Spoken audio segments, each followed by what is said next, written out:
adik-adik, kembali lagi bersama Kak Wawa. Kali ini Kak Wawa bersama Kak Ade dan Kak Nabila. Kali ini kami akan menjelaskan tentang tumbuhan. Nah, langsung saja ya kita masuk ke penjelasan pertama, yaitu apa itu bunga. Akan dijelaskan oleh Kak Ade. Silakan Kak Ade. Terima kasih Kak Wawa. Nah, di sini Kakak akan menjelaskan tentang apa sih itu bunga. Nah, bunga dalam bahasa Latin bernama phlos. Bunga itu sendiri bisa dikatakan sebagai alat reproduksi seksual yang ada pada tumbuhan yang berbunga. Pada umumnya, bunga itu terdapat di divisi Magnoliophyta atau Angiospermae. Kedua divisi tersebut memiliki arti tumbuhan berbiji tertutup. Namun mayoritas ahli botani mengatakan bahwa bunga adalah sepotong batang atau cabang pendek yang memiliki beberapa kumpulan daun khusus. Dengan kata lain, bunga adalah campuran antara daun dan batang yang berfungsi untuk membantu sistem pembuahan yang tertutup. Saya kembalikan ke Kak Wawa. Nah, adik-adik, sebelum masuk ke penjelasan tentang alat perkembangbiakan pada tumbuhan, mari kita simak video bagian-bagian tumbuhan dan fungsinya. Assalamualaikum warahmatullahi wabarakatuh. Hai anak-anak semua, bagaimana kabarnya? Semoga semua dalam keadaan sehat dan tetap semangat ya. Hari ini kita akan belajar muatan IPA. Yang akan kita pelajari yaitu bagian-bagian bunga dan juga fungsinya.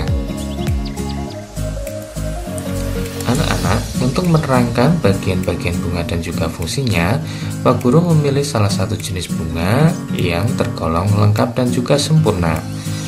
Ya, kalian tahu gambar bunga apa ini? Betul, ini adalah bunga sepatu. Nah, anak-anak, mari kita cermati satu persatu bagian bunga berikut ini. Yang pertama, yang di bagian atas ini disebut sebagai kepala putik. Lalu, ada tangkai putik, ada kepala sari, ada benang sari, bakal biji atau bakal buah, mahkota,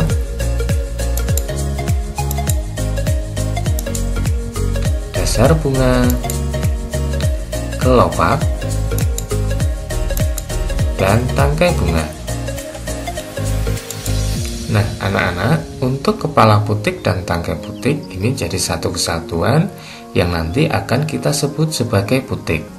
Nah, mari kita pelajari fungsi dari bagian-bagian bunga berikut ini. Anak-anak, yang akan pertama kita bahas yaitu benang sari. Benang sari pada bunga berfungsi sebagai alat perkembangbiakan jantan. Benang sari terdiri dari 3 bagian. Ada tangkai sari, ada kepala sari, dan juga serbuk sari. Serbuk sari inilah yang mengandung sel kelamin jantan yang digunakan pada saat proses penyerbukan. Apa itu proses penyerbukan? Proses penyerbukan adalah jatuhnya serbuk sari ke kepala putik. Bagian yang kedua yaitu putik. Putik berfungsi sebagai alat perkembangbiakan betina. Nah, jika terjadi penyerbukan, maka serbuk sari dari benang sari ini akan jatuh ke kepala putik. Dan yang ketiga yaitu mahkota. Mahkota ini berfungsi sebagai penarik serangga yang akan membantu proses penyerbukan. Nah, mahkota pada bunga ini yang berwarna-warni dan sangat indah untuk dinikmati oleh manusia. Lalu berikutnya ada kelopak. Kelopak ini berfungsi untuk melindungi mahkota saat kuncup. Berikutnya ada bakal biji atau bakal buah, berfungsi untuk tempat terjadinya pembuahan. Yang selanjutnya ada tangkai bunga. Tangkai bunga ini berfungsi untuk penopang bunga, yaitu penghubung ranting dan juga bunga. Sementara dasar bunga berfungsi sebagai tempat melekatnya bunga. Nah, itulah bagian-bagian dari bunga dan juga fungsinya. Anak-anak, berdasarkan kelengkapannya, bunga dibedakan menjadi dua. Apa saja itu? Nah, yang pertama adalah bunga lengkap. Bunga lengkap adalah bunga yang memiliki 4 bagian utama pada bunga, yaitu mahkota, kelopak, benang sari, dan juga putik. Sebagai contoh bunga lengkap yaitu ada bunga mawar dan juga bunga sepatu. Ada juga nih istilah yang namanya bunga sempurna. Bunga sempurna yaitu bunga yang memiliki benang sari dan putik pada satu bunganya.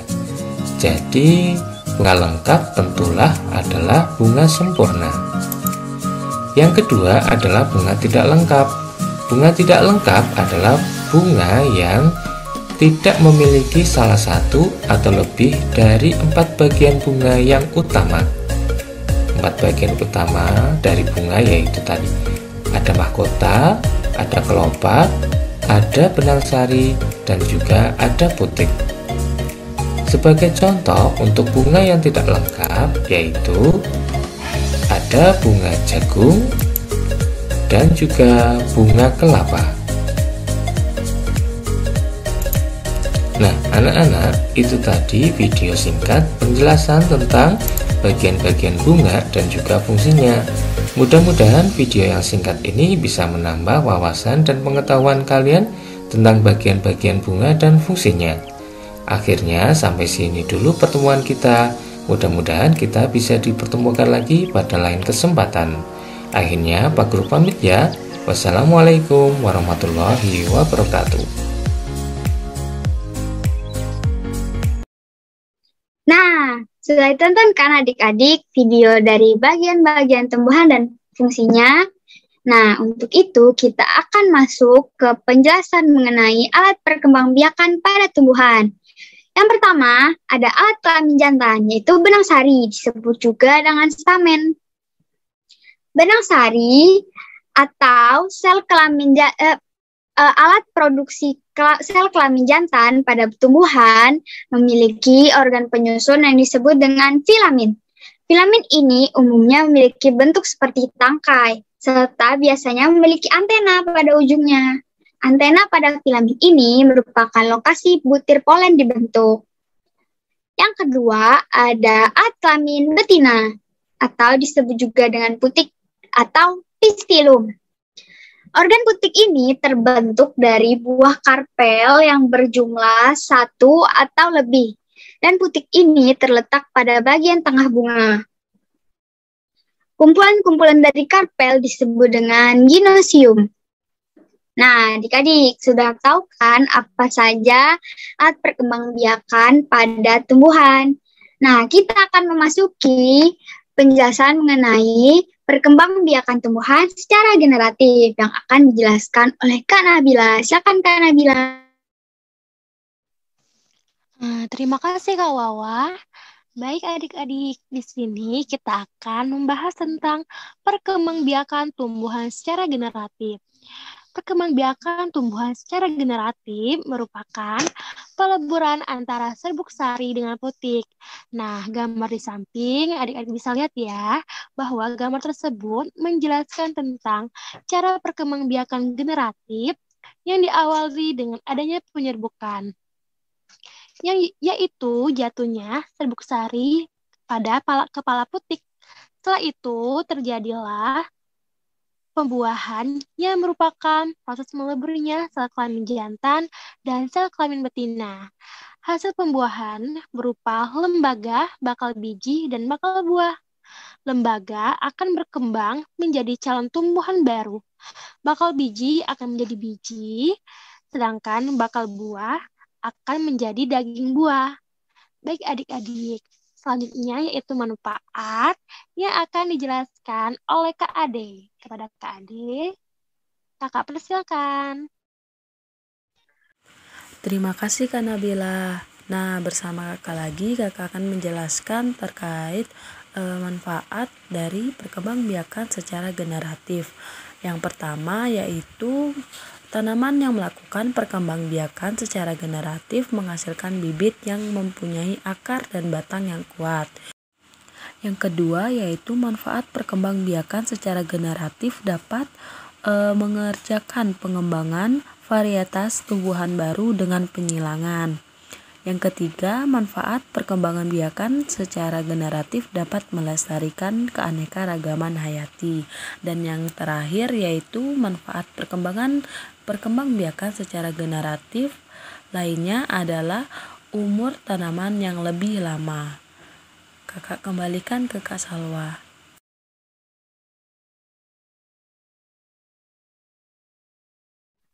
Oke, makasih Kak Ade atas penjelasannya. Makasih juga Kak Nabila. Nah, adik-adik, bagaimana? Sudah mengerti kan apa itu tumbuhan dan apa saja alat-alat perkembangbiakannya dan juga apa-apa saja bagian-bagian dari tumbuhan?